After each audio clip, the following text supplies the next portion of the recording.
Hello and welcome to the Build with Baer workshop, a 6-year production. I'm Pat Baer. I build model kits and Lego sets and hang out with all of you. I'm throwing the Bear Cave, the Lego, the site, the tier 2 blue emote in the chat. If you are currently a subscriber, you can reply with those emotes. If you're not yet a subscriber, you can say hi or use other people's emotes. If you feel like lurking, go ahead and lurk. Lord Crashington, getting right to the point, hitting the dance button because we should dance and celebrate. Bobby Rice Roller is here. Over Crashing, of course, is here. And Ghost Valve is here. And it's the 6th year. Thank you for using your channel points so that I can do this. Play a little music, a little funky music. And get into it because I've been streaming for 6 whole ass years. I started on a Thursday in the afternoon. I know a Thursday afternoon stream where I had people came and watched it. People that were, at work tuned in. I had a nice crew of folks joining me for the first one. Very little promotion on my end. I think I tweeted about it a couple times in the lead up to it. And I had done like a test stream to make sure that it worked and figured out my audio. But yeah, did it on location at my work, at our offices. Which I did for the first several streams because in the very beginning of this, I was worried about my internet, and turned out it actually improved and then definitely decreased in coolness. And for a while there, I couldn't stream during my regular streaming hours. I had to do it very late at night or during the day because during the evening window when I wanted to stream, there were just too many people using the internet in my neighborhood because a new building had finally opened and suddenly they were using the same lines. It sucked. Those same breakout parts of the cable from the cable company. So eventually I got better internet, got Fios, and did that. I started an hour and a half. That was it. I quickly went to 2 hours because there was demand for it and I was interested in that. Started doing once a week, then I did it twice a week, and then 3 times a week. I did twice a week, and then every other week I would do my bonus stream. And then it became 3 times a week with a model kit building and a bonus stream every week, which is what I do now. No plans at the moment to change, although that certainly we could in the future. Been settled in for about 6 hours a week of model kit building and about an hour and a half to 2 hours a week of video games or talking about anime or whatever. Had a bunch of different things come in on a Tuesday or then Wednesday, now Tuesday. For a while there, my Monday streams were when I got home from work or before work because I couldn't stream on a Monday night. And then I lost my job and it became very easy to stream on a Monday night. There have been some changes. I have streamed from 2 bedrooms in my previous apartment on location. I've streamed from Seattle and Boston and San Diego, Philadelphia on location for PAXs and San Diego Comic-Con, and then also for Emerald City Comic-Con. I don't remember if I streamed that weekend. I might have taken the whole weekend off, but I probably streamed from Emerald City because it was just Seattle. I think I did stream from Emerald City. But yeah, I've streamed New York. I've streamed in, obviously living there and then on vacation. And here in South Carolina, I've streamed a lot. Unfortunately, I don't know how many model kits I've built. I've never done the math. I'm not fully interested in the math. I've done hundreds of streams. Let's see. Can I bring up some? Let's see if I can bring up some analytics here. Let's go to my analytics a little bit here. We're gonna get into a model kit. Don't worry. Let's see. Can I do this here? No, I can only look monthly. Come on. Frustrating, because there's ways to get some of this information out of Twitch, but they really like looking at your the data-driven stuff, month to month. They like looking at that. It's like, okay, well, that's fine, but that's not really what I want. I want years. Okay, here we go. Yeah, they really want to do that. Okay, so let's do... I'm just going to start here and see if I can look at some data from... Oh boy, they're really making me do a lot of bullshit. I could have done this on my own time and I didn't. But I'd like to just like tell me a bunch of stuff here. It's like, all right, let's go. Yeah, let's go to July 2017 to July 2023. Great. It won't tell me that. Cool. Thanks. Thanks a lot. Thanks a lot. Great. It just wants to show me days and months. Cool, cool, cool. Thank you so much, Twitch. I mean, you get the year-end stuff, but I want to like look at it from like all of this. Like, I want to look at all of what I've done here over the past like 6 years. We're not getting that. Just not going to get that, which is okay. It's not the end of the world, but it's not great. Welcome, everyone. Hello. I've been doing this for 6 years, and that's wild and a weird thing to even say out loud, but it is true. I've built model kits and Lego sets, paper craft, all kinds of different things that I'm certainly proud of. All of the things many things I built. Gave up on a puzzle. Did my first ever working with liquid cement, doing some glue kits. Did again some papercraft. I built a wrestling belt out of cardboard. I've worked on Halloween costumes. I've carved pumpkins. I've failed at carving pumpkins. That was a new one last year where just everything went to shit, and I'm going to reevaluate what October 31st means this year because I don't know yet. But it's been a real treat and a pleasure to do all of this. If you were here in the very beginning, thank you. If you came in last week, you just got here. If you're here tonight, or you're watching this on a VOD, because you saw me promote it on Mastodon, because for whatever reason, I don't know what's happening, I'm bumping on Mastodon right now. I got a lot of engagement on Mastodon about my streams. I don't know why. I got like multiple people were just like, yeah, I'm going to tune in tonight. And I was like, I don't know why that's happening. All of a sudden, it's probably a combination of two things. One, I'm in content.town. So that means that the Brad and Will made a tech pod. So people are predisposed to follow folks that do stuff like that. So that might be why. The other reason is possibly because the Loading Ready Run organization has really promoted their Mastodon, and members of that group follow me on Mastodon. So maybe I'm getting some people there. Because like lovely people like Lunar Jade, Heather, who we raid sometimes, has kind of given me some boosts, because they call them boosts over there. I was looking for a specific. I want to find. I want to say it was Gundam Max.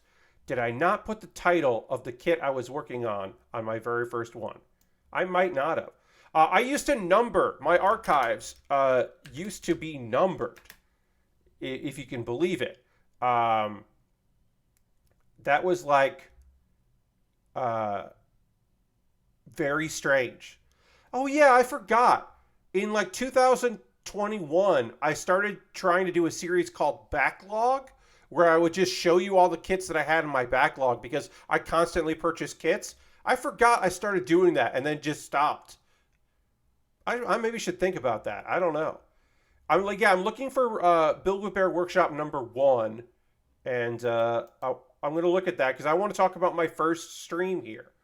I should have bookmarked this, and I didn't. Which is very obvious for me. That's like of course I didn't. You know what I mean? You know what I mean. I'm often fairly organized with things, except in ways that you would expect. Because sometimes it'd be like, you'd be surprised how sometimes I'm just like not doing a thing that I really should. Okay, so that's okay. That's that. Show me the videos in it. Great. I'm now looking at a playlist with all of these, and I want to go to look at number 1. Show me number 1. That's not showing me that. All right. There we go. Okay. The Build with Baer Workshop, number 1. I did not put the name of the kit in the title, which is why I couldn't search for the kit. It is the Gundam X, though. This is 7/2017. Literally 6 years ago is when I started this. Let's see. What was my show description? This is the pilot episode of Build with Baer Workshop. Subscribe to my Twitch page. My guest was John Burchard. Follow him on Twitter. Listen to his podcast. That's right. You might not remember this. I had a guest for the very first episode of the Build with Baer Workshop. Why did I do that? Why did I think that was going to be a thing that I did every stream? Anyway, I'm going to retweet my tweet and let's get building on this kit while I kind of reminisce a little bit more. But like, what was I thinking with that? I literally thought that every week I would have a guest that I would do this stream weekly for an hour and a half and maybe 2 hours eventually, but I would do a stream weekly and I would book a guest because I was filming at the Upright Citizens Brigade Theater offices, so it was very easy to get a guest. I just kind of poked my head out to see who was there, and John was there. John would have been a guest probably multiple times. It could have been like a talk show with Gundams. Bobby, it totally could have. I had 2 lav mics, and I think that's why I thought I should do that, is because I had 2 lav mics, because originally I felt like I should be laved, and I had my guest laved, and then it went to a soundboard, because my setup was, I brought in my laptop. I used the laptop webcam for me, and then I had an overhead webcam on a tripod. And then I had a mixing board that only had so many inputs, and then it outputted, and then I adapted the output so that I could plug it in, because it did USB, but I didn't want to run it USB because I was running my mouse and the webcam in USB, and I was worried about that. So so I ended up doing that 1/4 inch in was how so I had to mix on the board and then send the output for the audio input, which is silly. It was silly of me. It was a silly choice on my end. But I did that, and yeah, John was my guest, and my plan was to have guests like most weeks, and I realized quickly though that talking about what I was doing was interesting to the audience, because at the very beginning, my audience was not model kit builders. It's grown. I've had people in here who know way more about model kits than I do. But when I very first started, my fear was that people were going to watch because they liked the stuff I did at PAX or the stuff I did at UCB, or they knew me from Tumblr or Twitter or whatever, and that they weren't going to be necessarily fans of what I was doing here. And so I thought that the solution would be to have comedy people to kind of entertain and run it more of a talk show kind of a thing, or just guests on the thing. And then I realized, I mean, the big breakthrough moment for me on these streams was when I realized that I could talk about anime. I could just talk about the anime that I was already watching, and then that was like 40 minutes of content a week or a stream, and I was like, oh, I should do that. Firestar Man just subscribed at tier 1. That's 6 months. Thank you so much. Saying hi, Pat. Hi to you. Let's throw the Bear Cave, the Lego, the Scythe, the tier 2 blue emote in the chat. Thank Firestar Man for subscribing. And of course, we're working on a Deathscythe here, so throwing in me as a Deathscythe is cool. It's not the first kit that I built on stream, but as we started building, and people asked me questions about my favorite model kits and what I was excited about, and what were my Gundam touchstones. I built everything from Gundam Wing I could on stream. I've built master grades and high grades of the Deathscythe. I've built real grades of the Wing Zero.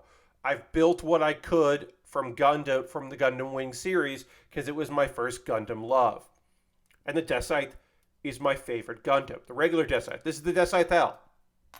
I did not say that. In my desire to just talk endlessly about the old days of doing this, I neglected to inform you this is the Deathscythe Hell High Grade from 2023. I'm going to sneeze.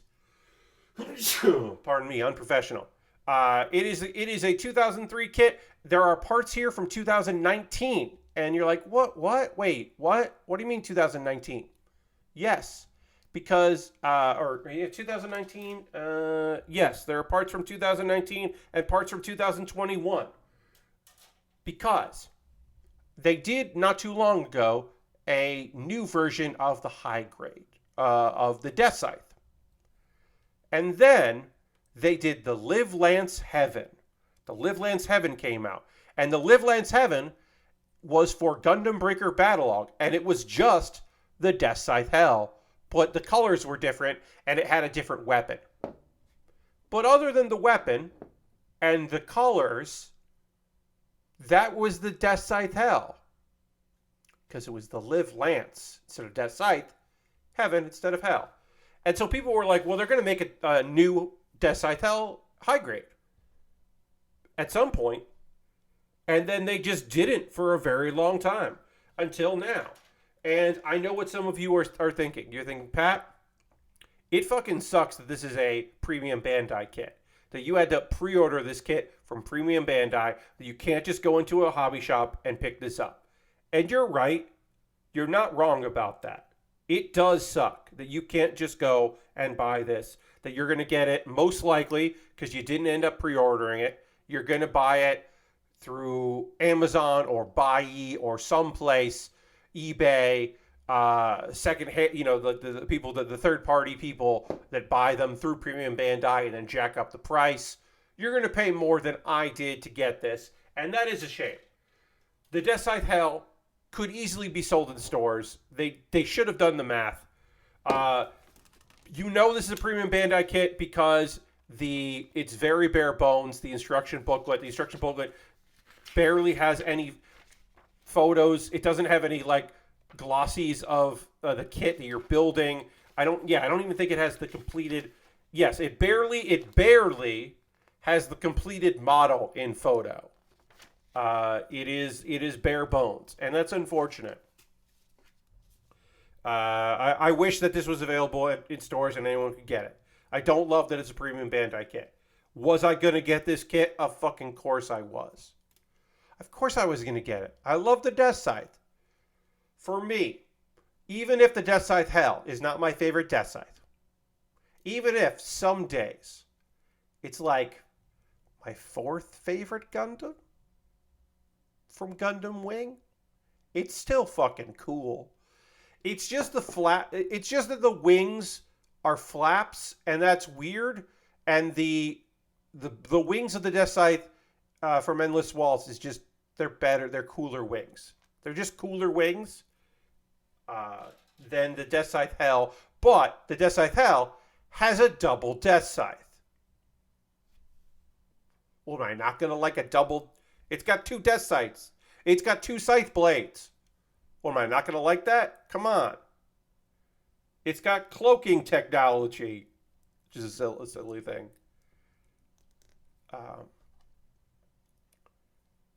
Even if I like the Deathscythe and the Deathscythe and from Endless Waltz more, and of course, the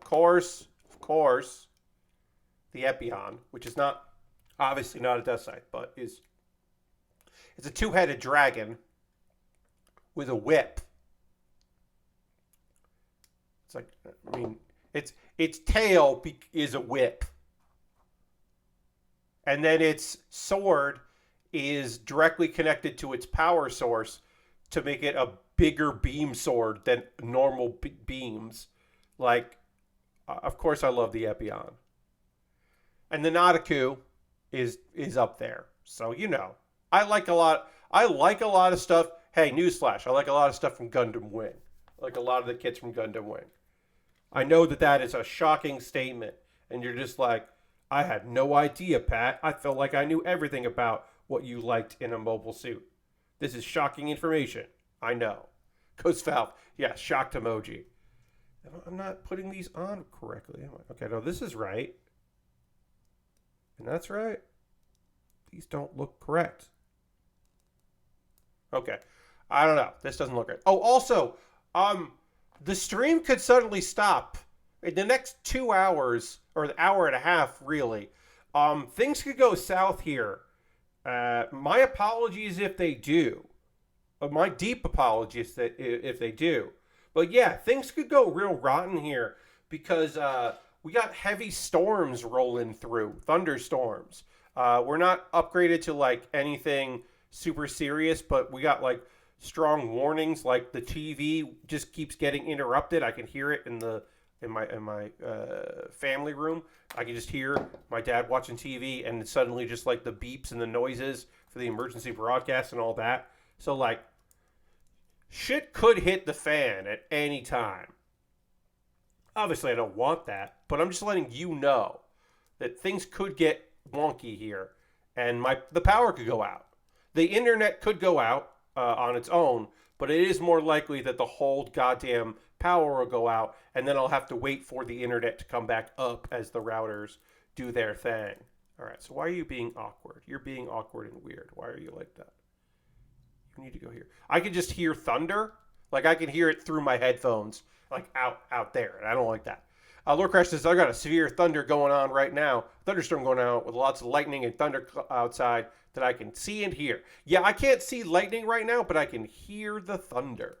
Okay, so this piece just doesn't want to go. Oh, there we go. There we go. I was saying, this piece didn't want to go on, and now it did. I mean, I feel like I could probably do this blindfolded. This next part, I don't think I could do blindfolded because it does require stickers. That's right. This kid's got a bunch of stickers. And you're like, Pat, it's a premium kit. Why does a premium kit have stickers? And the answer is because it wouldn't get made otherwise. That's the sad answer that I don't like. That's my stock answer when people, I think rightly say, if it's a premium kit, it shouldn't depend on stickers. It should just like have the plastic you need. And I don't disagree. But often these kits would not exist otherwise because they are modified kits, and this is what we're getting with them. So while I don't think that that's reasonable, it is the answer, unfortunately. I guess there's storms everywhere. Yeah, I mean, the nice thing is that it wasn't as hot as it's been around here. The heat index was low because the storms were rolling through, which was nice. I did mow the lawn today. I did that because I needed to get that done before we got some thunderstorms in. And it's only going to get hotter. So I did get that work done. Yeah, I'm glad to hear that it's going to cool off for you. That's lovely. Yeah, I mean, it's just the heat index isn't as bad. It's just that it's been tough. The nice thing is that the air was full of Canada smoke yesterday and was rough. It was rough to breathe. So we didn't have that today. Okay, so I'm going to be putting on some stickers here. We have to put stickers on that mimic the rib cage because this kit's got the rib cage. You can see it in the photo, in the render. And you'd be like, Pat, it would be so rad if that was actually color accurate, because it's not. It is eventually. Eventually, we'll have these parts here. We're gonna have these parts on, are gonna fit in, and those are gonna be our nice yellow or gold. But the parts in between that and the kit that are gray are stickers. So we got gray stickers here. And so I have to get these little ribs here need to be stickerized, which could look good, but it's me, so they probably won't. Let's see. I got a bunch of stuff to chat with you about tonight, but I think we got to start with something that's cool as hell, and related, because you may remember. I'm seeing a lot of lightning through my blinds, which is wild. That is wild, or Crashington. You may remember, friends, a video game that we played on this stream a lot. We played it a lot in early access, and then when it went 1.0, we certainly kind of cooled off on it, but we played quite a bit of this video game. You may remember Dorfromantik, or as I called it, Dorfromantik. Well, Dorfromantik is an award-winning board game based on a video game. That's right. Dorfromantik, the board game, which is based on the video game. It's a physical meat space tile placing board game, which makes sense. They made that, and that won an award. It won the Spiel des Jahres award. I'm not good with German. I butchered that, and my apologies. The top board game prize, the thing you see on like Settlers of Catan and any other German style board game that you are aware of, maybe that you've played, like Ticket to Ride. So for the first time, a board game based on a video game won that award, which is of course opposite the normal thing, which is the video game version of the board game usually comes out. This is the reverse. And it's just cool. Like, I don't have any, like, snazzy takes on it. I just think that's neat. I think it's neat that a game that we really enjoyed on stream, played a lot of. I did my series where I played it every day for a week. Yes, Throttle Bottom. It's like the game of the year. If there was one game of the year that everyone thought was better than any other game of the year. You know what I mean? If it's basically like the DICE Awards, if everyone recognized that the DICE Awards were the award. Like the pinnacle. Because nobody, it's kind of all over the place. It's a very big deal and very cool. And I saw that and it made me smile. I mean the translation of the German words you said. Oh, yes. It's Game of the Year. It's the Game of the Year award. But it also is the equivalent of the Video Game of the Year awards. But like it's what I was saying there. While it does mean Game of the Year, it is legitimately like what the equivalent of winning the GOAT for well, not the GOAT, but the Game of the Year. The GOATY. Or the GOTY. And it's just cool. Also, Dorfromantik is just a really fun game. Yeah.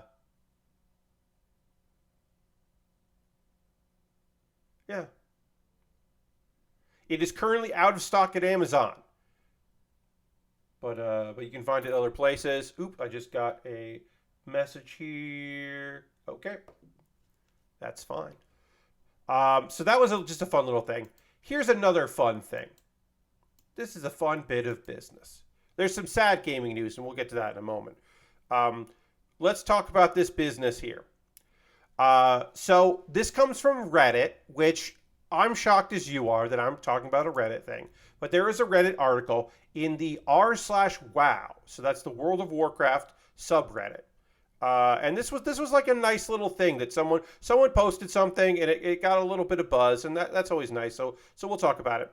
I'm going to sneeze again. Damn it. My apologies. And now I'm not. It was started by Kafer Kirgrin, who says, "I'm so excited they finally introduced Glorbo." And it's so nice. This is just like people leaving comments about how excited they are. As since they started hinting in Hearthstone, it was obvious they would introduce Glorbo to World of Warcraft sooner or later. And it's just like, yes, people are so psyched that Glorbo is in there. And of course, when I look at the first line of this post on Reddit, which says, "Honestly, this new feature makes me so happy. I just really want some major bot-operated news websites to publish an article about this." And there is an article published by zleague.gg.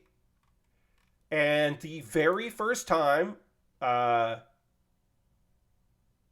let's see. And if we go to look at the article there, yeah. World of Warcraft players are thrilled about the introduction of Glorbo and eagerly await its impact on the game. The highly anticipated new feature has sparked a wave of positive sentiments among players. And of course, it links to the Reddit, which has that line. And then, of course, you scroll down here. A Glorbo's impact on the game. World of Warcraft players are eagerly anticipating Glorbo's introduction and potential impact will have on the game. Reddit user, Kafer, expresses their excitement, stating, "Honestly, this new feature makes me so happy. I just really want some major bot-operated news websites to publish an article about this." The sentiment is echoed by many other players in the comments who eagerly anticipate the changes Glorbo will bring to the game.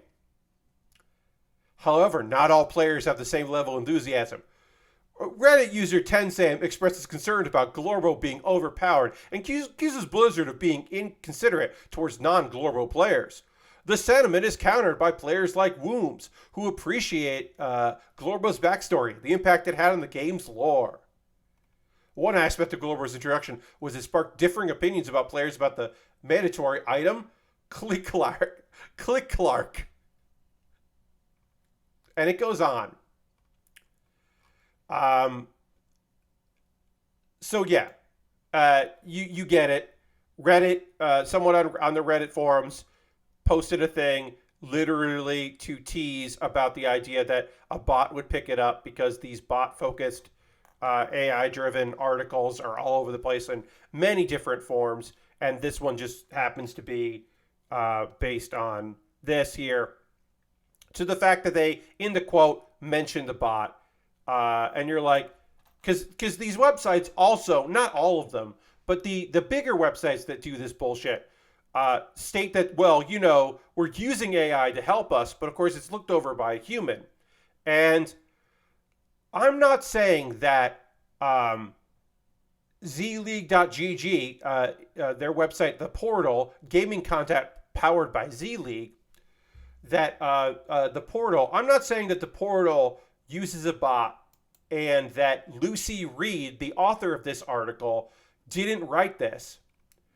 But I am saying that Lucy Reed wrote 2, 4, 6, 8, over 100 articles today.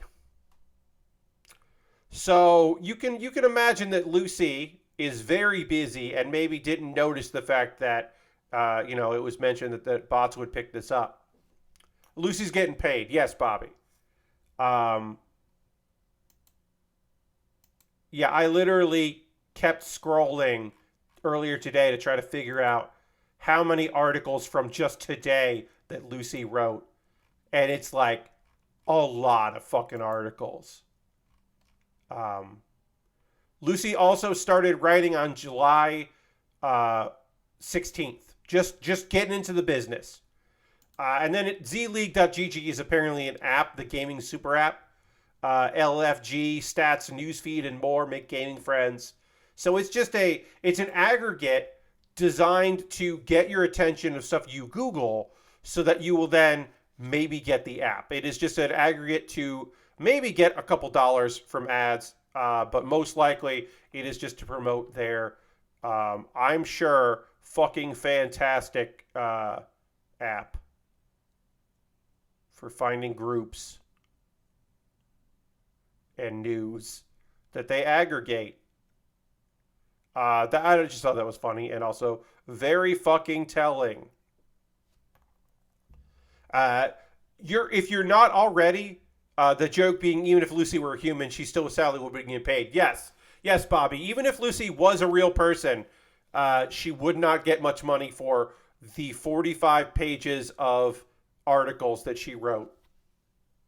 I'm almost done with all of the fucking stickers that I have to do on this chest, because this chest has 7 stickers. And now, some news that is not surprising, but maybe a little surprising for the timing. In the long run, we all knew that the Great Gundam experiment would end. That our days were numbered, and that someday soon we would no longer be able to play Gundam Evolution. Because like all games that tries to get into a market it maybe doesn't quite understand, and that maybe there's only room for a couple of them and you have to be really good. and various other reasons I'll get into in a moment, we all knew that the end was coming. The end is coming this year. The end is soon. The end is nigh. The end is nigh. November 29th, this year, they're ending Gundam Evolution.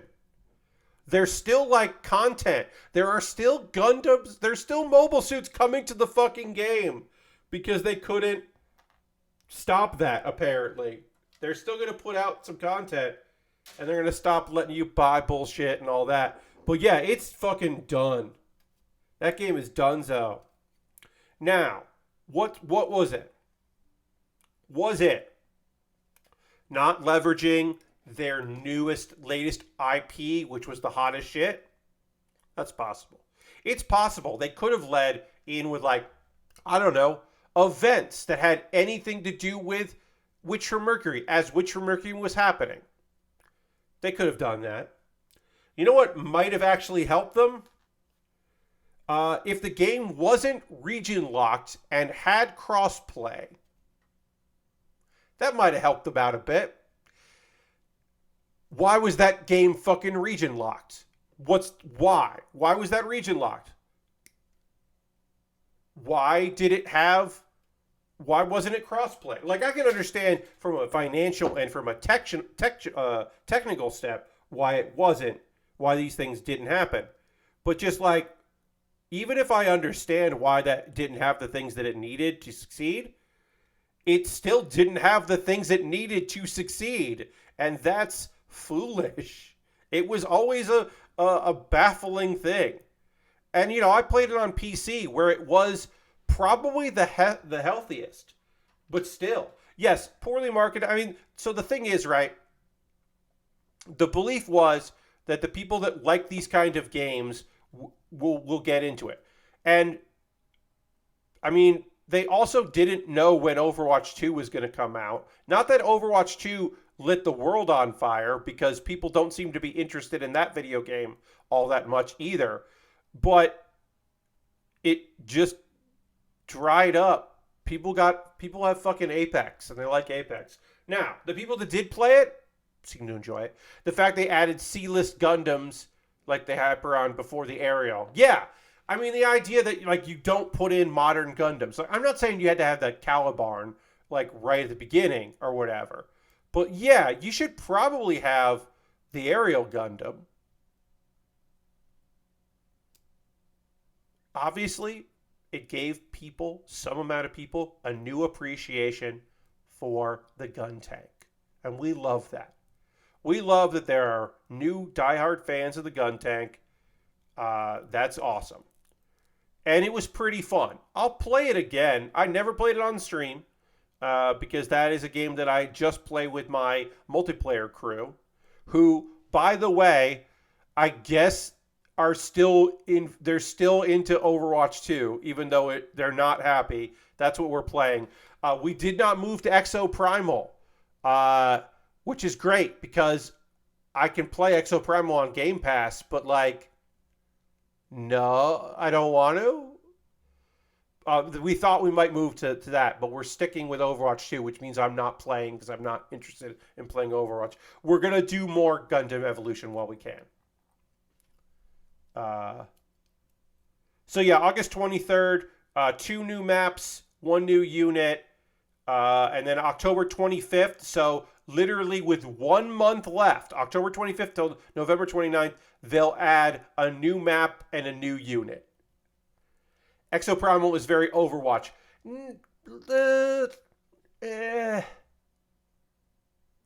Exo Primal is Overwatch if you put a lot of fucking hours into it.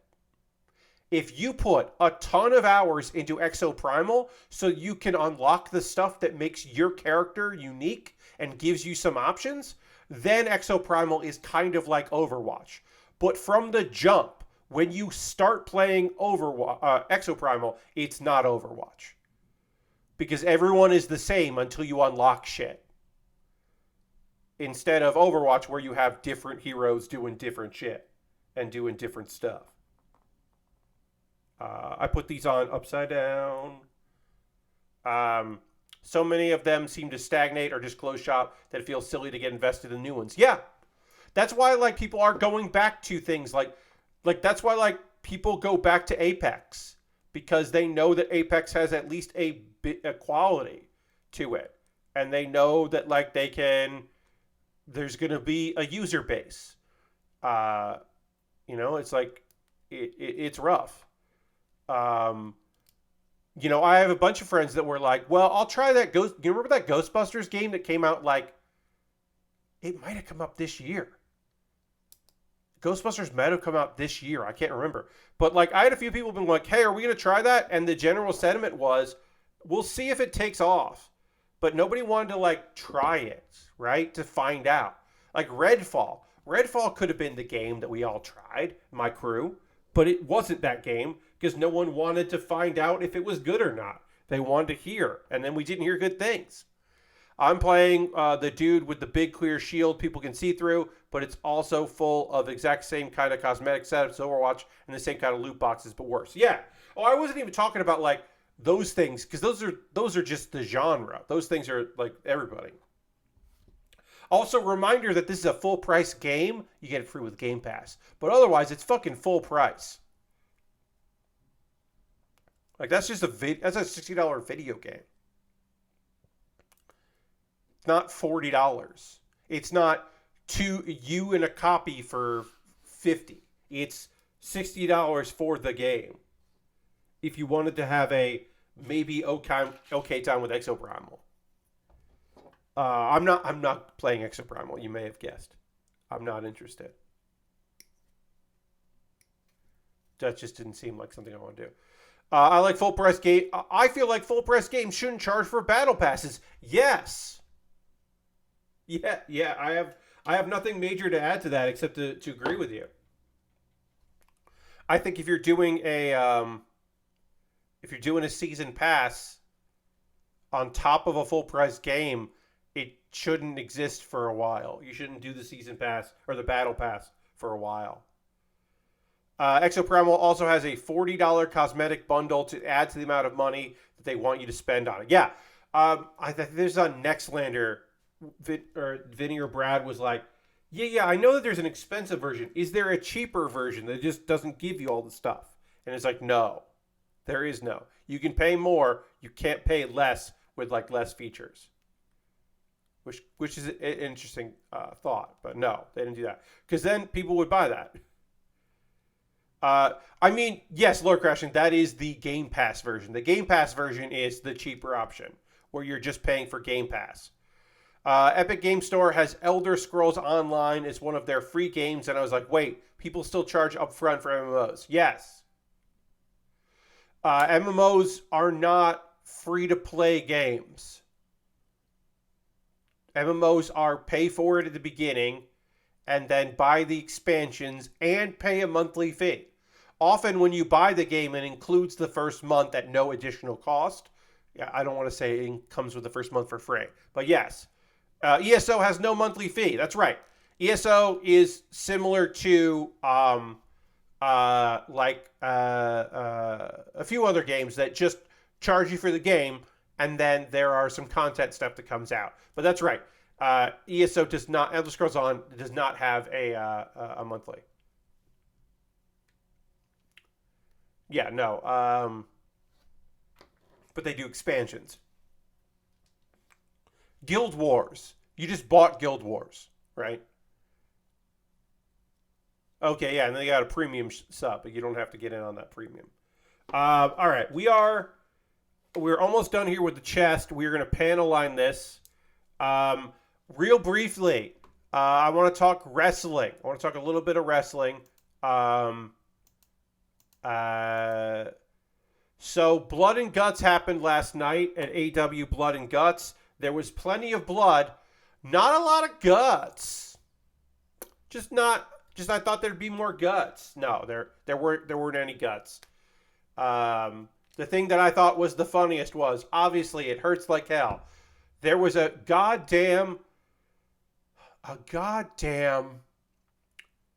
nail, a board full of nails, like a bed of nails. There was a bed of nails.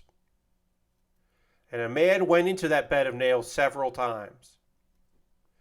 And you could tell on his back that didn't feel good. But he wasn't as bloody as a guy who was just bleeding from the head for no apparent reason. Jon Moxley bled more just from being in the match and being a bleeder. His face was fucking covered in blood. He bled way more than Kenny Omega, who went into a bed of nails. And that's bad for me. That's not good for me. I don't appreciate that. I mean, I don't want people to be bloody and not feel good about, feel well, but I also would like my blood to mean something. Lots of thumbtacks.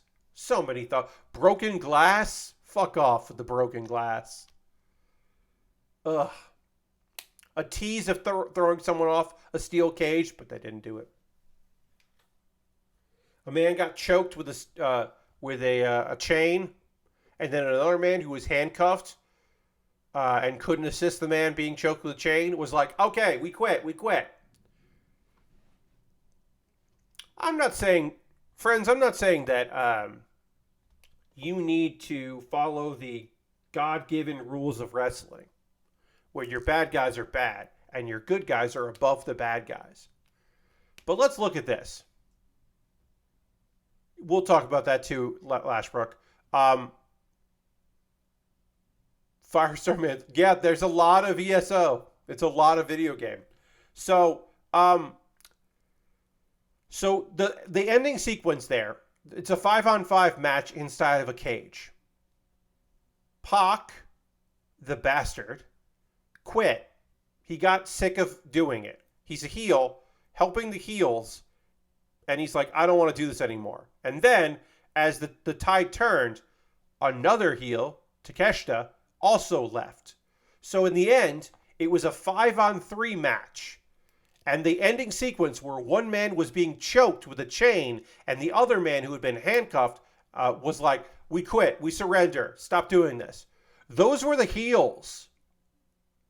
The good guys who had a 5-3 advantage won by making a guy almost pass out and then another guy have to save him, have to be the bigger man and go, we surrender to protect his young charge. That feels weird.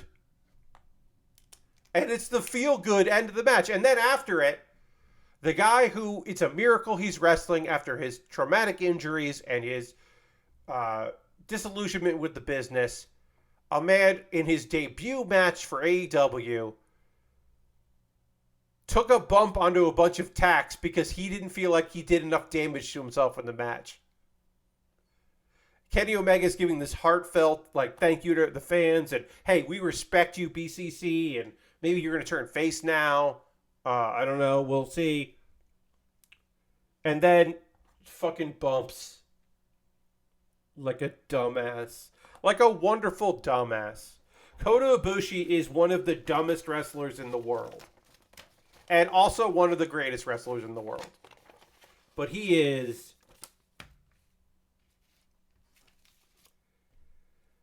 he once shoot for reels.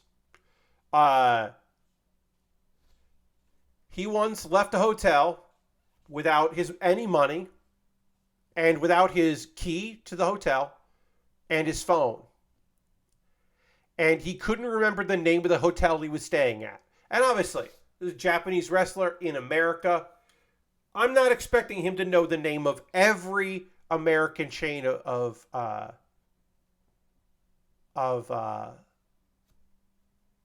know every, hotel chain. I'm not expecting that from this man. I am expecting him to, not fuck up like that so bad. It's unbelievable. He's a wonderful idiot. And an excellent wrestler. Don't get me wrong. Oh, one of the fucking best. Didn't really get a chance to showcase it there, but fucking great. Cool that he showed up. Cool to having the Golden Lovers together. One of the best stories in professional wrestling.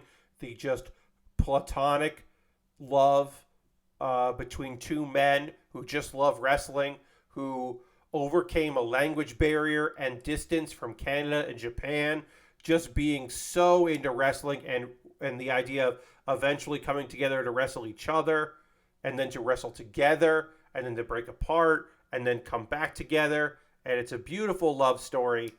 And the fact that now they're together in AEW. But he is just... He's just a beautiful idiot. I'm going to put this... we got to put a sticker on here. I'm going to do that. Ring of Honor, Death Before Dishonor is this Friday. And you would not be... I would not be shocked if you didn't know that. Even if you were actively following wrestling. Because they sure didn't act like it was happening. Because most of that card got booked today. So people that follow, like, spoilers knew. But most people didn't know that whole card, almost that entire card got booked today. Now, part of it was because of injury. Originally, they wanted Eddie Kingston involved. And they knew, then he got G1. And so they're like, okay, well, you definitely got to fucking do the G1. Because if we tell you you have to do a Ring of Honor pay-per-view instead of doing the G1, you might legitimately quit AEW. So, yeah, go do that. And then Mark Briscoe was supposed to fight Claudio. And then it was like, no, Mark can't because he's injured.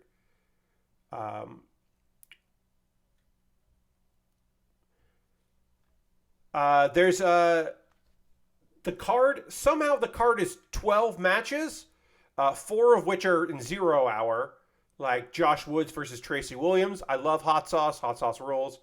A.R. Fox and Shane Taylor. That's a good thing. Leela Hirsch and Trish Adora. Hell yeah. Good to get more women on the card, even if it's the pre-show. Action Andretti and Darius Martin versus the Workhorsemen. Yeah, all right. That'll be a good match. Doesn't really mean anything. Samoa Joe versus Dalton Castle. Could be fucking dope as hell. No build to that. Could be dope as hell. The thing that should be in the main event is Athena versus Willow Nightingale. Because Willow beat Athena in the Owen Hart tournament. Is Athena's first loss. It would be incredible if the two of them wrestled each other in the main event. Because I feel like that has way more heat than... Well, Pac and Claudio didn't see eye to eye on Wednesday. So now they're fighting for the title on Friday. And it's like that... I understand that those are maybe bigger names on a global scale, but that has nothing.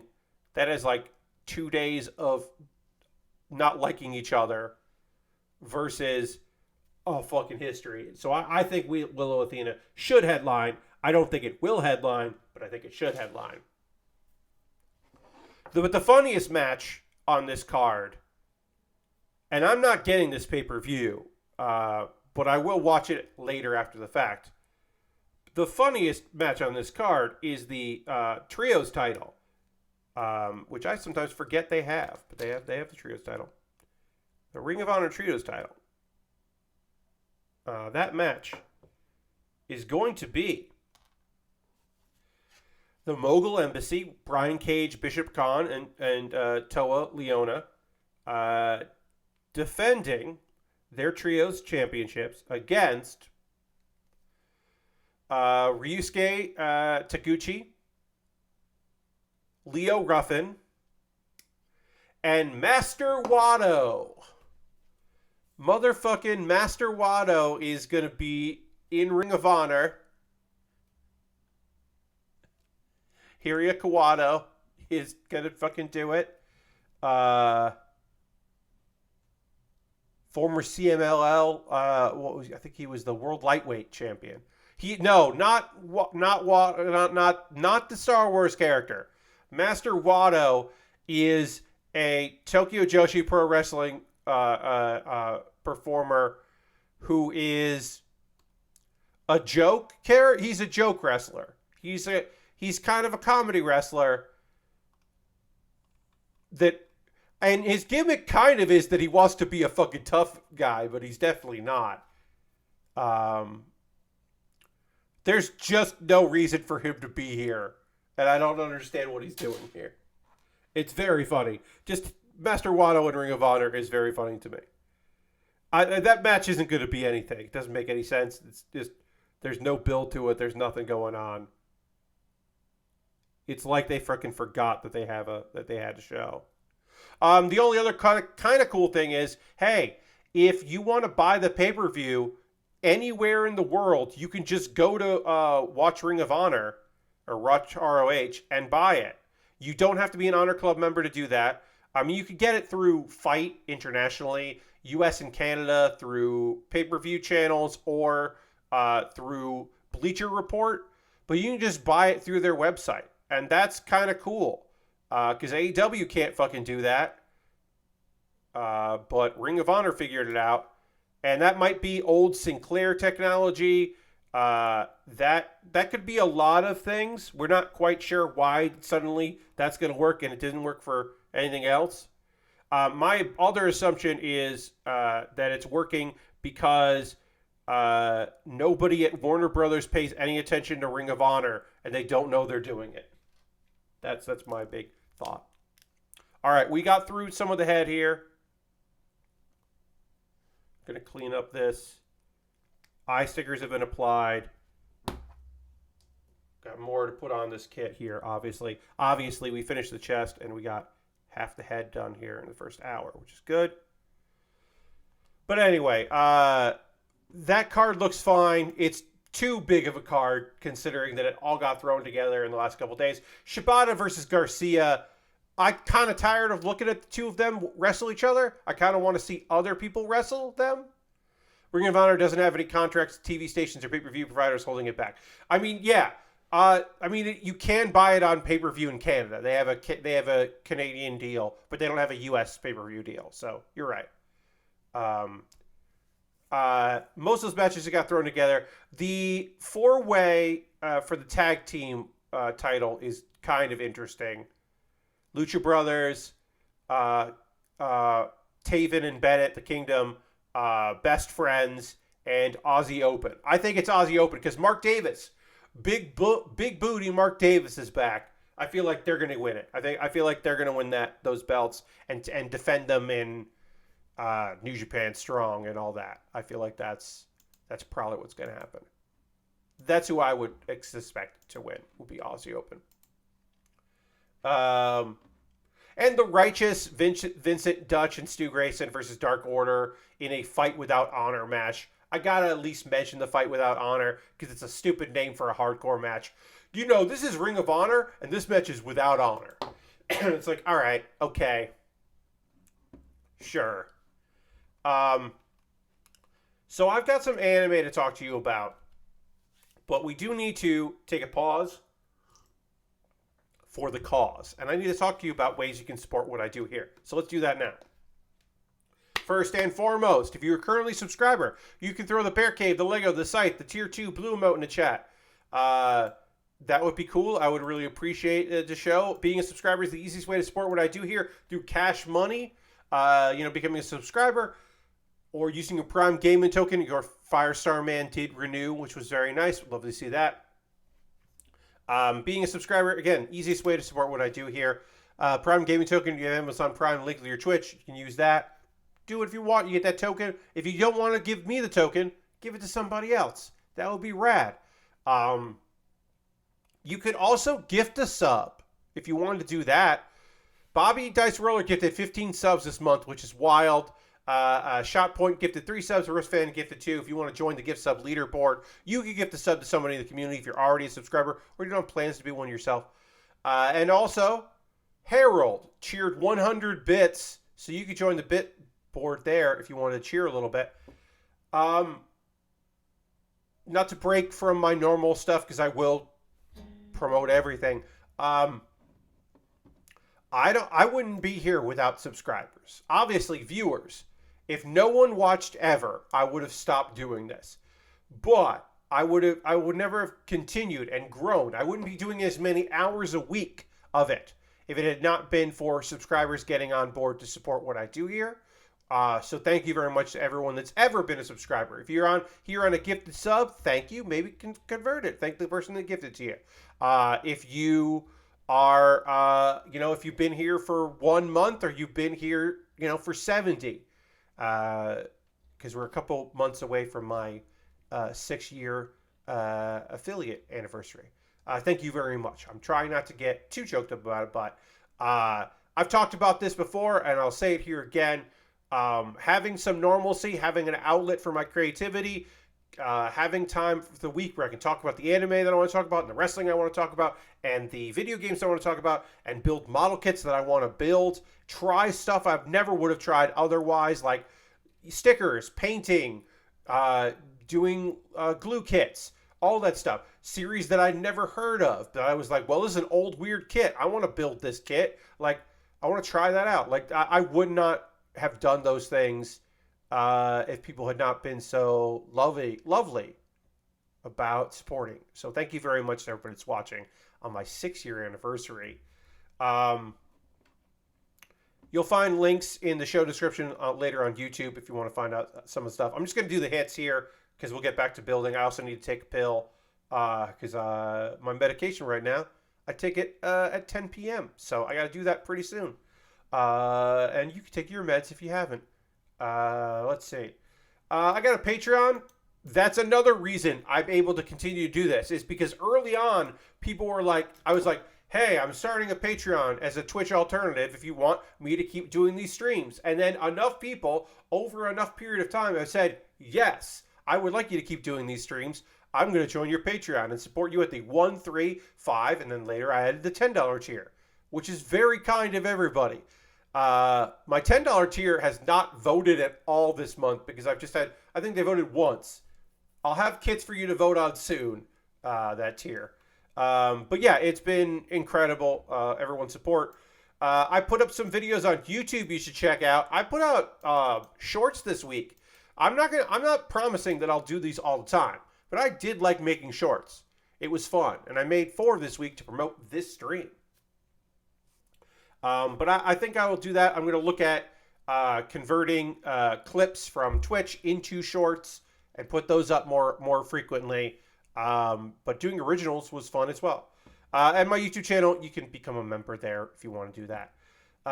One-time donations, everything I make through, direct donations, YouTube, which includes AdSense, so watching my videos helps me. Patreon and Twitch all goes into a fund. I take money out of that fund. I buy model kits. This kit, the Deathscythe, I would not have been able to buy this when it went up for pre-order without your generosity. I just wouldn't have. Because the money that I make from my other jobs would have to go into model kits. And I wouldn't be able to buy as much cool stuff. But I can because of you, which is very kind. Now, we're building this because I finished all the stuff that I had to build from the backlog of people that have bought stuff from me. And I have other stuff to build in the future. But if you would like for me to say, no, Pat, don't build that Lego. Don't build that knockoff Lego of the 86 from Initial D. Don't build Suletta, the Suletta Figurize kit. Don't build any of that. Instead, you got to build what I bought. Well, you can go to my Amazon wish list and buy something there. It'll jump the queue. I'll make a dedicated video for my YouTube channel about the thing you bought. And yeah, the least I could do is build it before anything else. I've got Lego sets. I've got inexpensive model kits. I've got expensive model kits. I recently, as of today, I added the Zadra from Gundam Age. The Zadra kind of is like the Farsia, what you can see over there. It's similar in name, and it's got the thing where the tail is also a weapon. So we got the Farsia there. The Zadra is kind of like Ava colors, but also kind of like Samus colors. It's a cool looking mobile suit. Sorry, my voice cracked there. But I put that up on my wish list because I've never built that, and that would be neat. But I got a bunch of stuff on there. Inexpensive things, very expensive things. The Methus from Zeta Gundam, which is a transport vehicle that becomes a mobile suit and has a stupid head on it. It's just a stupid looking kit. Inexpensive stuff, expensive stuff, gear at the bottom because it's always nice to have some gear options. If there's something there you'd like to see me build, you can buy it. It'll come in the mail. You can leave a note. I have a throne wish list. That's my alternative to having Amazon, because it's nice to have alternatives.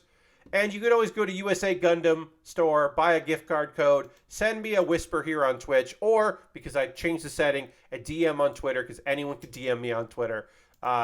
You can send me a note there. If you buy something from USA, or buy a gift card to USA Gundam store, send me a code in a message. I will buy something with that gift card code. I just did it for, like, I think only the second time ever that a gift card has been purchased, but I did. Thank you, Dustin, for that. We just finished the Zor. It's right over here, right there. There it is. I have a Discord. I post build photos at the end of every stream. People post stuff they're working on. My Discord is nice. It is a chill, nice place. You're welcome to join it, especially if you want to talk about model kits or gaming news, or see the light promotion from other people. Check it out. Pat Baer's Anime Club. I put up a new episode of Pat Baer's Anime Club where I talked about all the isekai that's out this season. We're going to talk about 2 of them tonight. There's 8 isekai, new and returning isekai this season. And I let you know which ones I'm watching and which ones I think you might want to watch. And then Baerly Rehearsed is an ongoing video series where every week I perform a character piece that I have written and rehearsed some amount. This one is a longer one. I've been doing really short, quick, little, short, easy to just hit you in the face jokes lately. This one, a little more detailed. There's a little bit more going on there with this particular video. This is my favorite kind of sketch, which is a list sketch. So it is just me reading a list of funny ideas. The premise is that it is a Hollywood actor who, because of the strike, will not be completing some projects, movies, and a TV show. And it's me listing a bunch of fake movies. Some are fake sequels, some are just fake properties, and one fake TV show. Also, I get a dig in the idea that that celebrity also is one of those celebrities who has a podcast for no good reason, that just has a podcast. It's the first line of it. So I'll say, I thought it was funny, the idea that this actor has a podcast with Neil Patrick Harris and Christina Ricci. That's just, to me, that is a funny, and some dude. So it's just a list sketch, but I think it's pretty funny. I like doing those. So that's everything I had to promote. We're going to talk about some anime. But first, I'm going to drink some water, dramatically transition back to the overhead camera, and then also I'm going to take a med. And I recommend that if you gotta, you should also do your meds. But we're going to get started again in just a moment after this brief transition to the overhead camera. Here we go.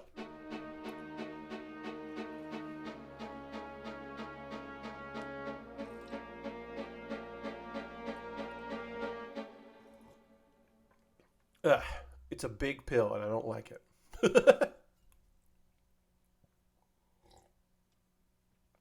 All right. Let's talk about some anime. Let's work on this kit.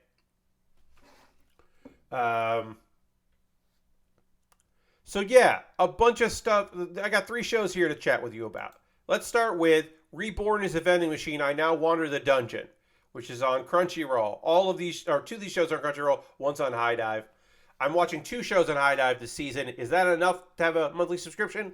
We're doing it. There's some old content on there I like, so I'm sticking with it. But I can understand this might be a season you skip. Hey, if you haven't had High Dive before, at least check out Oshi no Ko from last season if you get it this season, because that was one of the best shows of the year.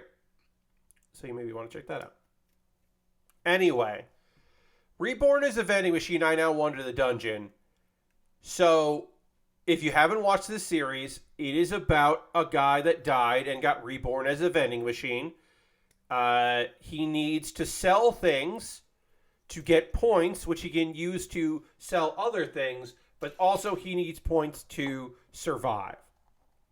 And they do a pretty good job of explaining all of that throughout the first 2 episodes. He can't really talk. There is a girl named Lamis, who is a very strong girl, and she's carrying Boxo. She named the vending machine Boxo. So she carries Boxo around basically as like, a refueling station to buy stuff. But also because eventually she wants to take Boxo back to her home village to have someone look at Boxo and kind of figure out what the fuck it is for real and how it works. This episode is a lot of short little stories. We had our big adventure where Boxo became handy last episode in defeating a bunch of frog soldiers and the King Frog. But this episode is more just like a bunch of short little tales. The leader of the adventurer group that they helped out is like, hey, why don't you and Boxo join us? But Lamis is like, no. The merchant group is like, hey, so we're running into a problem. This thing that gives food in exchange for money has all our silver coins, and no one else. We're running out of silver coins because this thing hoards silver coins. That's a problem. But she's like, how about I buy them back for gold? But Boxo can't do exchanges. But if you buy things with Boxo with gold, you'll get silver back as change. So that's the solution they have. They're just like, oh, let's just have everybody start using gold to buy things, and then we'll get more silver back into the economy. Which is like, it's not a big thing. Again, these are just all small little stories, but it is kind of an interesting idea. They're like, oh yeah, a vending machine that doesn't get emptied of its money, that money just doesn't circulate anymore. That is a problem that you don't have with regular non-magical vending machines. Like, you just don't run into that problem. I was like, oh yeah, I guess that is a concern that hadn't occurred to me. All right, so that gets solved. Boxo adds a gambling function. You can now just gamble at Boxo, which is a strange thing that happens. And then a lot of old men get in trouble with their wives for losing money via gambling. The bear that runs the Hunters Association is run by a bear man named Director Baer.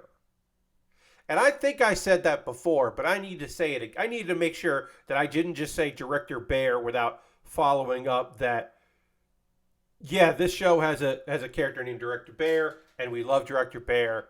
He's our favorite character in the show that isn't a vending machine. Give it up for good old Dr. Baer. Director Baer, I should say. I'm trying to make these V-fins, or this V-fin pointy, because it's got the fucking guards on them, and I don't like the guards. You do run into risk of just breaking this by doing this, so I am not going to go too hard with it. I would probably be better off just taking the X-Acto blade and just kind of whittling it, but I also could snap this by using the X-Acto blade, so instead I am very carefully using my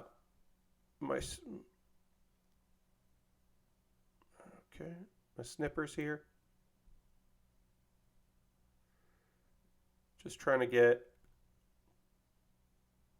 there. They're not going to be as pointy as they could be, but it will still look good. And then I'm going to panel line this before I put it on. So anyway, Director Baer is like, hey, Boxo, you got a bunch of stuff in there that would be great to have. Do you have anything to help Shirley? Who's Shirley? Well, Shirley is the owner of a brothel, and they're having some disease problems. And so apparently the solution to the problem, they were like, well, we don't know what to do. Let's talk to Boxo. And Boxo does have a solution, which is to sell condoms. I feel like this did not need to be included in the anime. That this adaptation of the light novel, obviously there's a manga adaptation as well, didn't probably need the scene.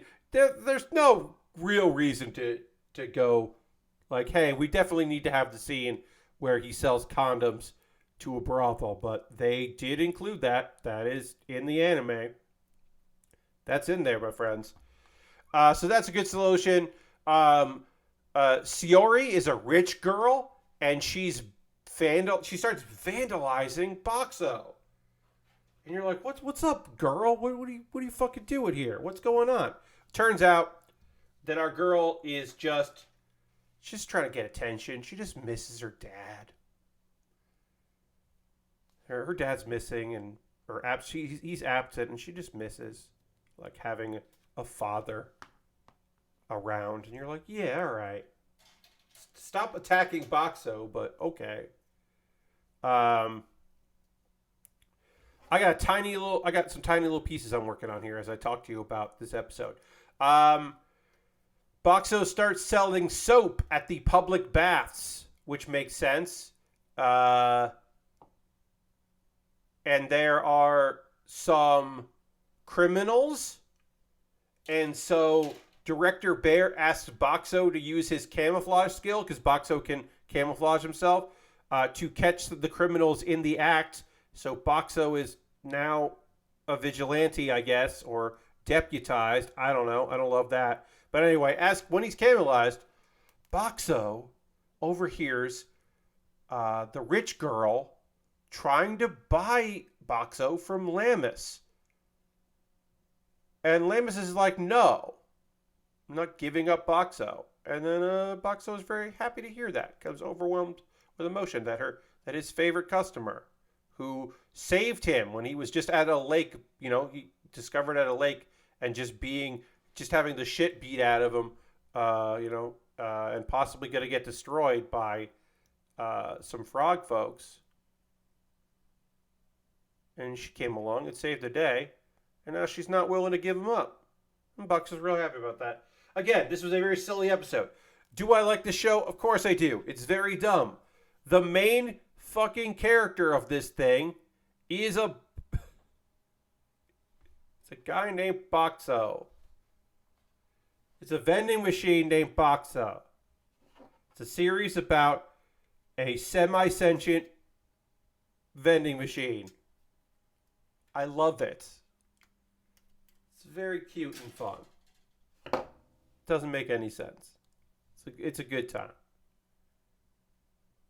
If you're going to try an isekai this season, this would be the isekai to try. I mean, Sweet Reincarnation might be the one to try. This one's good too. Let's talk about the other isekai of the three here that I will be talking to you about. The Great Cleric, which is a weird show because it is very slow and very patient. The premise is a dude died and then got reincarnated, and he can do whatever he wants, and he wants to be a healer. But he's like, I would die if I went out into that world by myself. So I'm going to learn how to be a healer, and then I'm going to get into... I'm going to go to the Adventurers Guild, and I'm going to learn self-defense. And then the deal they have is, hey, if you heal people, you can stay here for free, and we'll feed you, and then, whatever. And then the idea is that he wants some training. He has to go out into the world, because a thing he has to do is, to be part of the Healers Guild, he has to pay. Of course, with the Healers Guild, because they're wrapped up in religion, it's not about like payment. It's about offerings. He's got to make an offer. He has to make offerings, and then the better you get at being a healer, the more money you have to make in your offerings. Of course, it's only fair. So he knows it's a racket, so he's gonna have to go to working. So he's been training with our guy Broad, who works for the Adventurers Guild.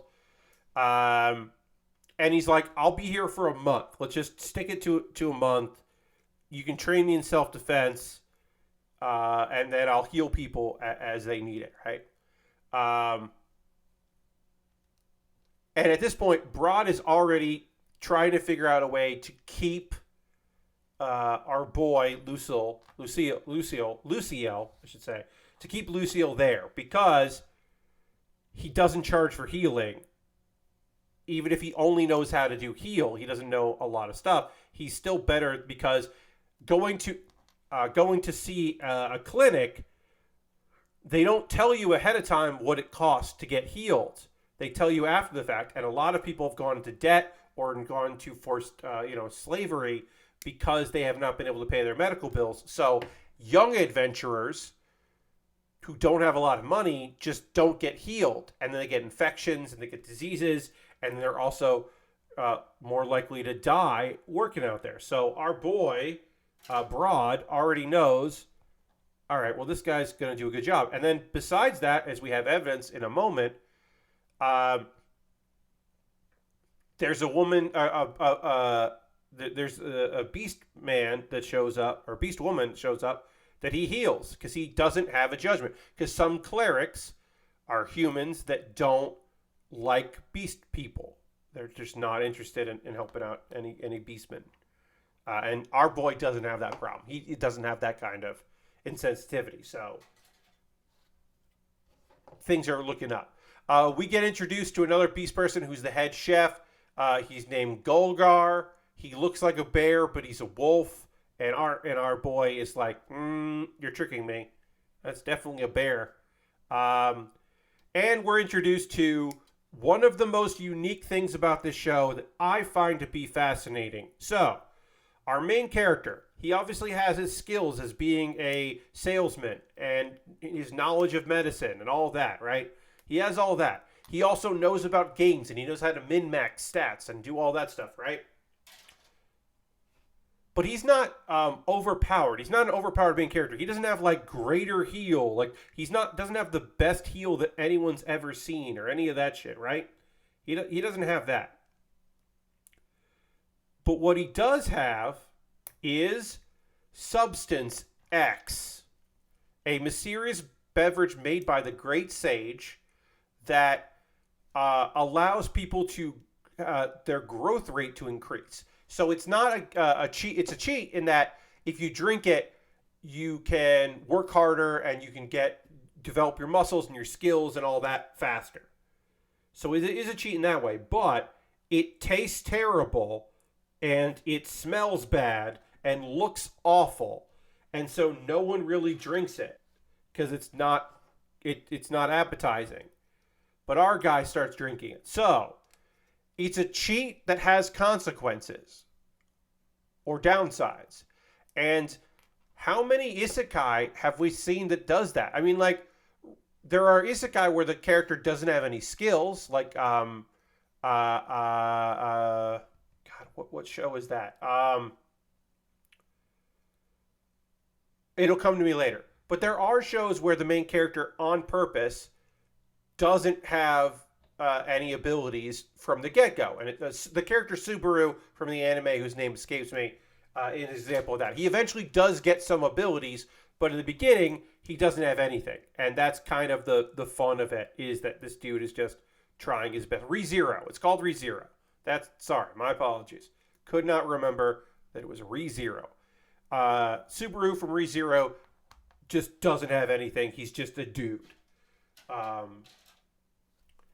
And so in this case, our guy does have knowledge and all that, but he doesn't really have like an advantage other than the fact that he's a hard worker. He is and the other thing is that like, he still remembers being a salesman. He still has that edge to him, but he's very practical. And he's also a glutton for punishment, which is helpful in his training. He'll treat beast folk. He gets his ass kicked a lot. He's drinking lots and lots of Substance X. They're giving him more and more. And then a month passes and he's like, okay, well, thank you all so much for this.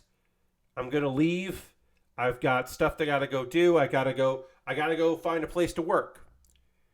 And then Broad gives him a business deal. He's like, hey, the deaths of adventurers has dramatically decreased since you came here. You haven't been paid to do any of that healing. I'm going to give you this bonus for a year so you can stay here and keep training. and it's enough to pay his yearly healing dues. And he's like, this deal feels weird. And it is a weird deal because Broad is like, yeah, I want to teach you survival training because you're definitely not strong enough to survive on your own. But also, we can't lose you. You're the first healer that's in this guild. So it's kind of to keep him around. And he accepts it. He goes and pays his yearly dues. He doesn't level up. And he comes back in. And he gets his adventure card renewed so that he can keep trading. And then it ends with Aristophan says, I can only pop in real quick, but I hope you're having a good anniversary. Thanks, Aristophan. It's been a fun Thursday night. I'm glad you were able to pop in. Thank you very much. Thank you for your continued support, Aristophan. I appreciate it. You're in chat a lot, and you don't always have to be here. And so I'm glad you were able to pop in. But yeah, this has been a good time. Broad bought him a spell tome so he can learn other spells because he only knows heal. He doesn't know like cure or anything else. So maybe he can learn some other healing spells and increase his abilities. And that's kind of the show. Great Cleric eventually, and I don't even know if we're going to get there because it is a slow-paced show. I don't know if we're going to get there by the end of this season. A lot of the manga that I read of this is just him working at the Adventure Guild, healing people, making some friends with some people. There's some shenanigans with the Healers Guild. So he's at the Adventurers Guild where they don't want to work with him, and he's protected there. And then he gets called up and he has to work a job. And there's this whole thing about like a labyrinth, and that's where I kind of stopped reading. And I should go back and try to pick up where I left off. But yeah, overall, it's just like, I don't know, it's a good story that I enjoy. And I've enjoyed the manga. It's not the best art in the world, but it's fine. One thing that's nice about this kit, I should say, is I'm not panel lining much because it's such a dark kit that it doesn't really need panel lines. Like, we'll do it here just to kind of shine it up a little bit, but this really doesn't need anything to look great. And obviously, there's going to be the cape wings over it. But this really doesn't need much marker to really stand out. A little bits here and there, but it doesn't really need it. Kit's going together really well. Obviously, the stickers on the chest didn't like. Why would I like those stickers? There's no way I would like them, and I don't. Let's see. Let's start working on the other arm while I tell you about. Oops. Let's see. Here we go.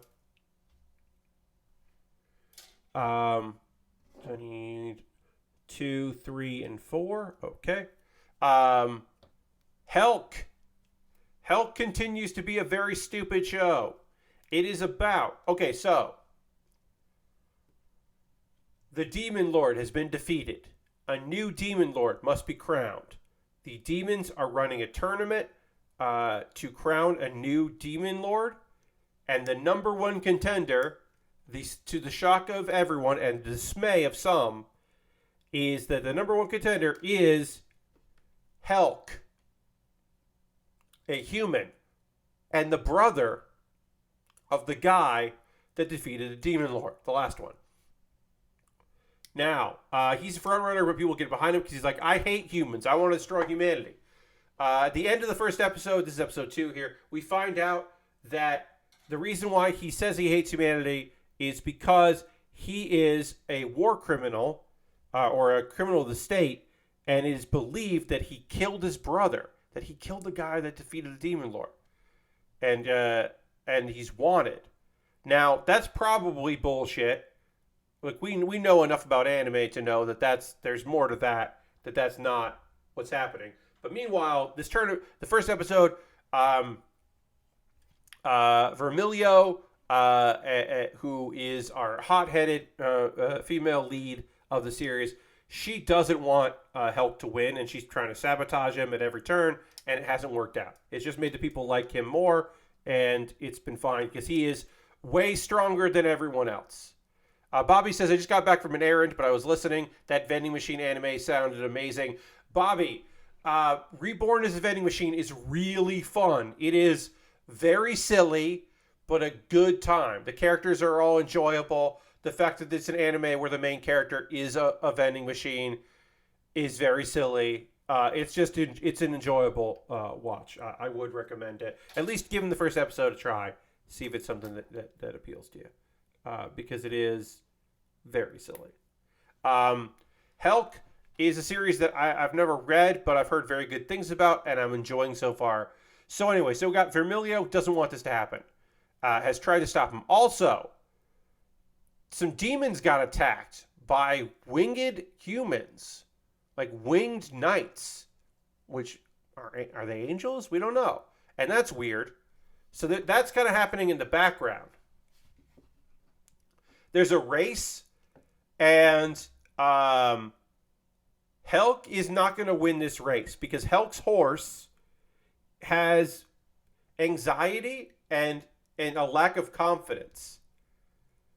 And so Helck gives, this is also a comedy series, as you may imagine, Helck gives this horse a pep talk. And in giving this horse a pep talk, Helck starts running.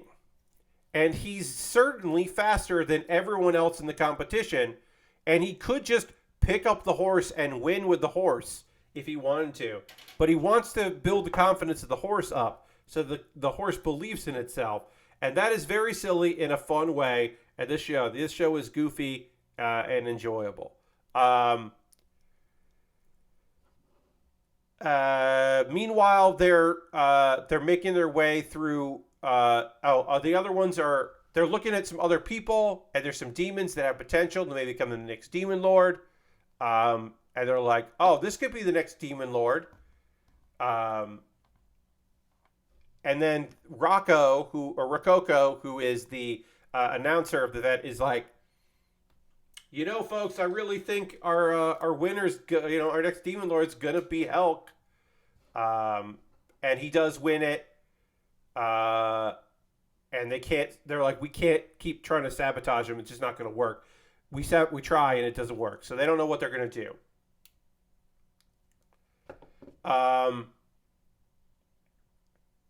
Helck wins the race. He's going on to the next round. So, there's weird movements going on with the humans, right? We knew all about that. There's more details about that come in where it's like, something's up.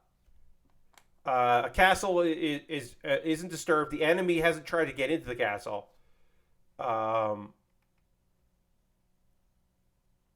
there's just 103, this is a weird number, winged angels. Winged knights, I said, stationed throughout, and their leader. And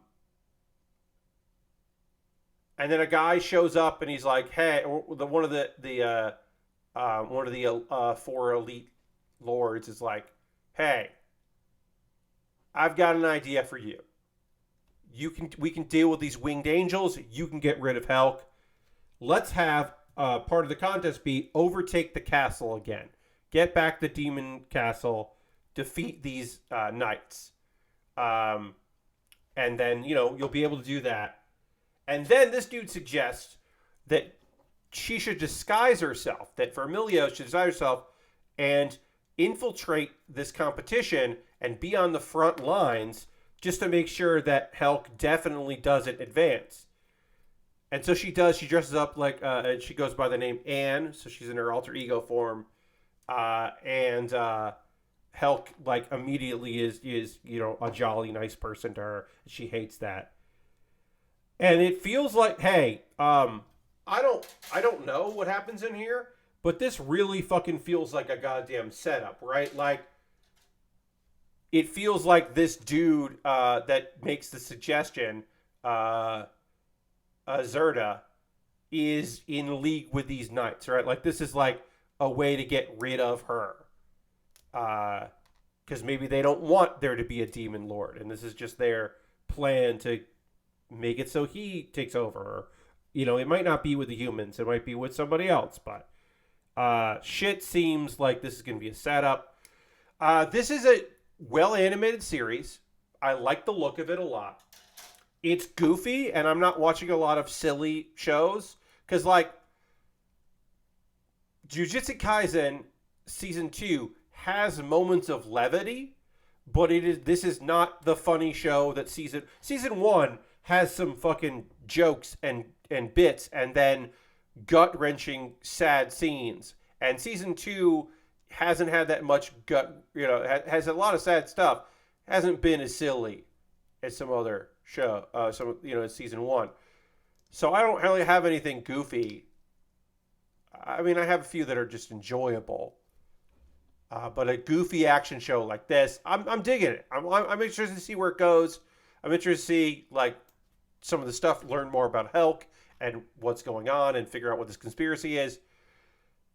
Like, my light show this season is Saint Cecilia and Pastor Lawrence, like, because that's just a fun slice of life with a little bit of romance thrown in. Like, that's my cute series. So I wanted something with a little more bite.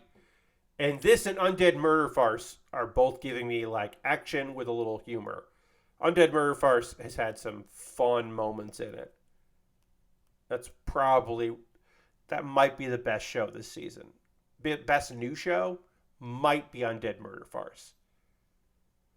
Zom 100, episode 2 of Zom 100. Hey, Harold, welcome.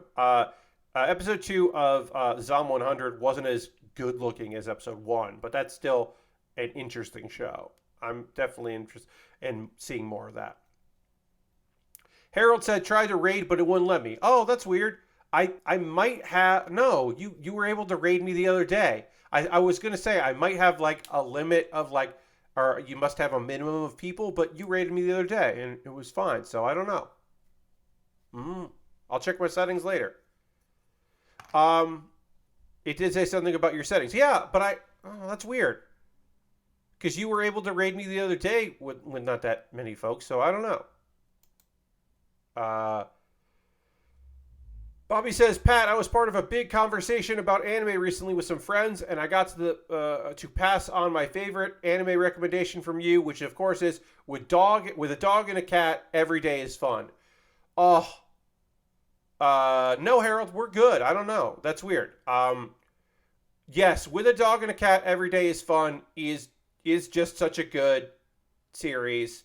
So I'm glad you were able to recommend it. That is a very fun short. We don't have enough shorts right now. I think when the war ended, when Sony bought Funimation and then bought Crunchyroll, like, the war between those services where they were just getting wherever they could, which meant that sometimes they were picking up shorts, like short series. I feel like those are done. That show has, like, such cute moments, and then, like, 3 episodes that are just very sad about, like, the previous animals that she had. Have a good night, Harold. Thanks for stopping in. Appreciate that very much. But yeah, that series is very cute. But yeah, there's a couple that are just like, that are sad. But for the most part, very fun little show.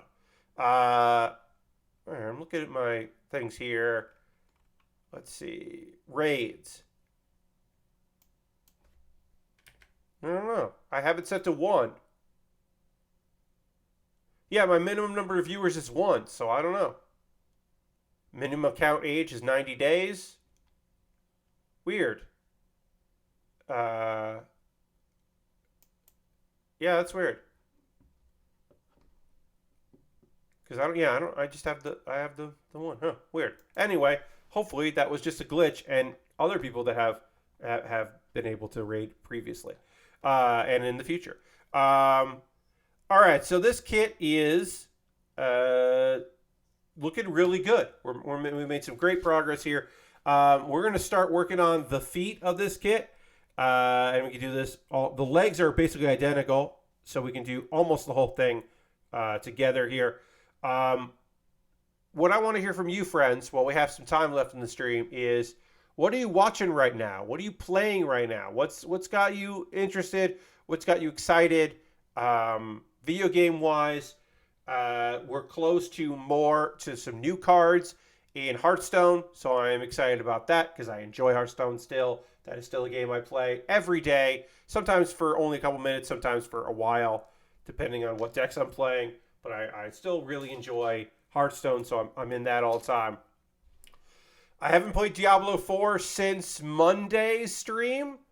I just haven't. I downloaded a bunch of stuff for WWE 2K23 so we can watch that on Tuesday.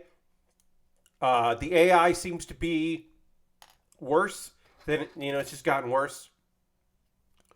It just really seems worse than it used to be, and that's a shame.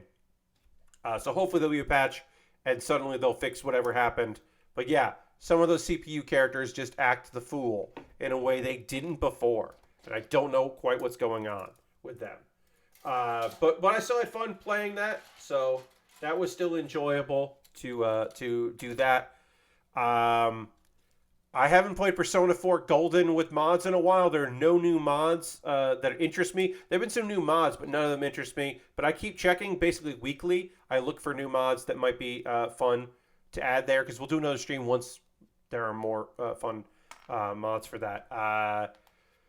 Next Tuesdays, I'll be reading what y'all wrote here in a moment, because a few of you have put in some stuff that you've been playing, and I will check that.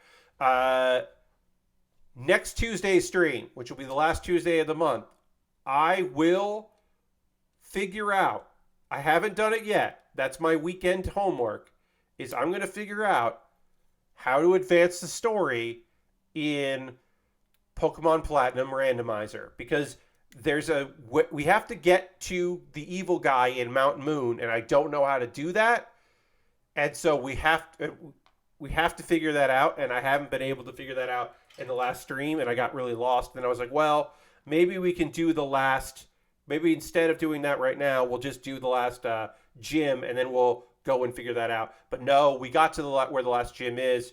We can't continue until we defeat the Team Galactic leader at Mount Moon. So we have to go do that, and I have to learn how to get there. So I will use guides and whatever I can, walkthroughs, whatever it takes. I will get to where we need to go. I promise you. And I will probably do that on my own time, at least get in the right direction or figure out how to go so that I don't waste your all time. But that's Tuesday stream. So I promise this weekend I will do my due diligence to learn how to get through there. I got to try to get this. I'm going to try to use this here. So I'm just going to do this, because we have to get these. So we're going to do this here. I have to get this in here, and it's not doing what I want. That didn't work.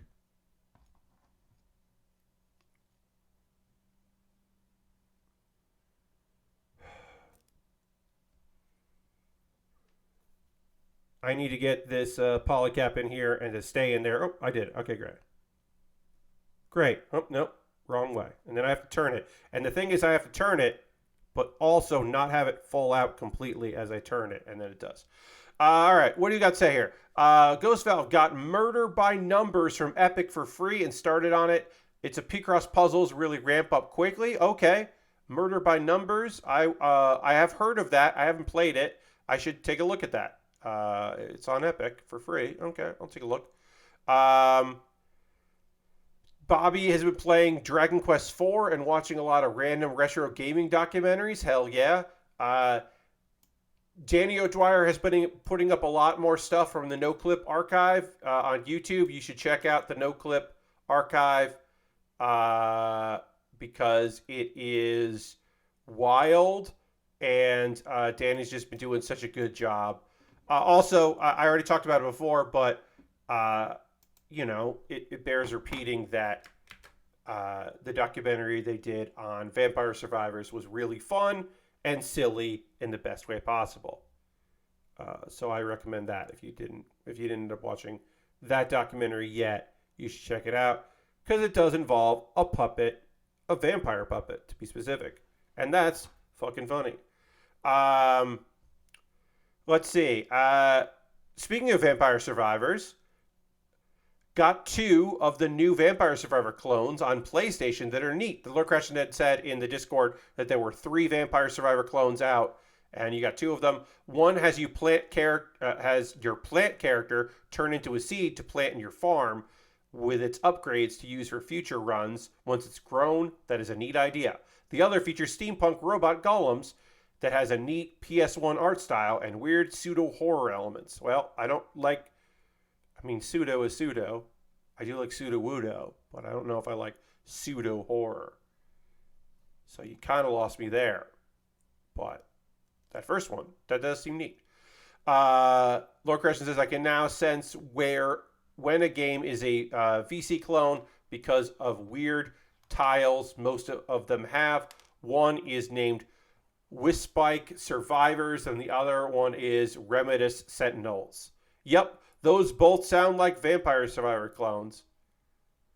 Bobby says, I've just completely fallen down the retro gaming rabbit hole lately, especially digging up obscure 90s PC games. Hell yeah. That stuff is always fun, and the stories behind them are always interesting. The Karateka, or Karateka, no, it's Karateka, stuff, they've been promoting that a lot. Apparently, that sounds like it's going to be really fucking cool.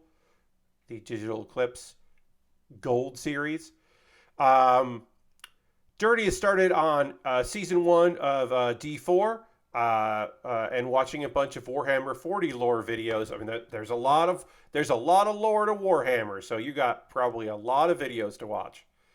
And Lord Crashen says also started Viewfinder on PS5, and that is a rad first-person puzzle game with some cool twists. Yes, Jeff, if you're interested in checking out Viewfinder, I believe that No Clip will be looking at that tomorrow, but I know for sure that Jeff Gersman looked at it yesterday, and you can see that on Jeff's YouTube. Jeff played that and some. No, I can't remember what else. It was he also played a pinball game, like an alien kind of goth, creepy pinball game that looked cool. And then he also played a lot of Viewfinder, which is a neat idea. And I would definitely turn the voice down because the character who is not you, it's not your voice, that is watching you do stuff and talking to you was very annoying. And I imagine she was annoying on purpose, but I did not like Jessie, maybe? I don't know. Does Crab Champions... Fat Scout asks, does Crab Champions count as a Vampire Survivor clone? No. Because Crab Champions is it's a you're in control of shooting. Vampire Survivors is a move around and things come out and you can do other effects. But Vampire Survivors and the ass games, the assisted shooting survival games, is you moving around a grid and then shit happens around you and you can make yourself better about that. But Crab Champions is just like you're a crab in a horde game, a survival horde game,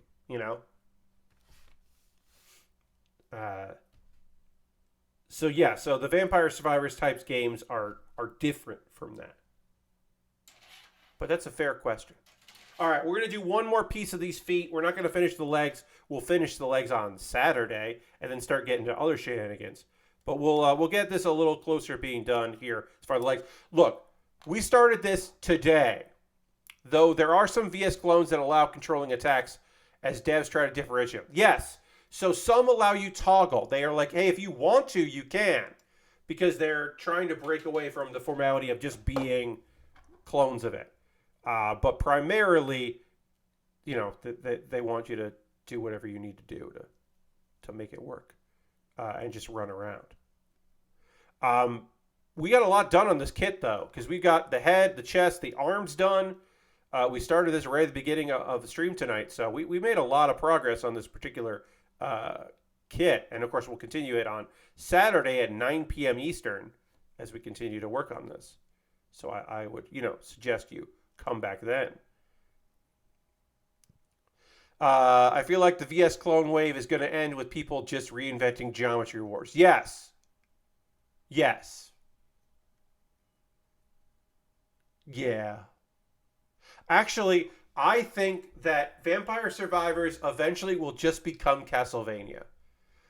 They'll just eventually make, like, it'll just be a Castlevania game at some point. They'll just keep adding features and adding things until it's just Castlevania. That's the actual end point, is just to make that. Or, no, that's probably it.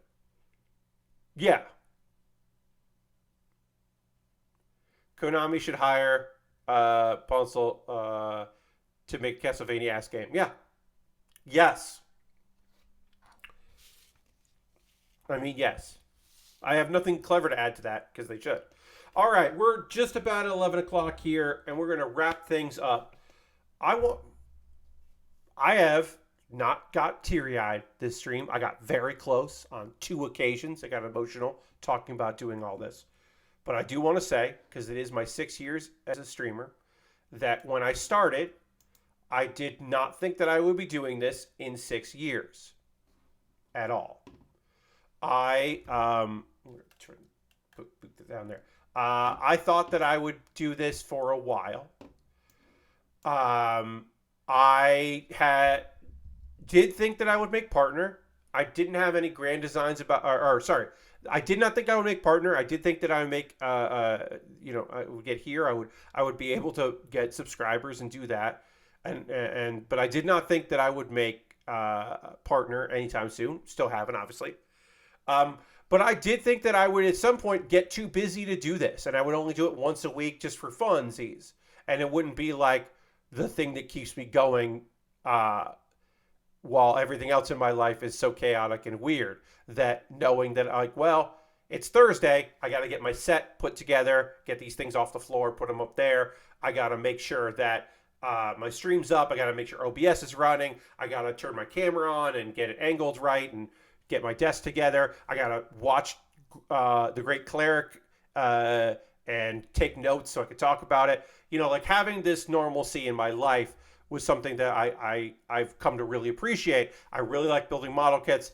I love being able to share my hobby and my likes of stuff and talk about things that I'm passionate about. And I love hearing about people who built kits for the first time because of my streams and built kits again after years of not doing it, or what go above and beyond stuff. I like getting the games that I've played, building stuff with their kids, which is just so strange to me. Or just stopping in to be like, hey, I like this thing you used to do. And, you know, that's nice. And also shout out to the people that watch on the VODs here on Twitch. Shout out to the people that watch on the YouTube VODs. You won't hear this, but thank you to the people that just subscribe to me every month that rarely, if ever, watch a stream. Fat Scout, thank you for the follow. I appreciate that. I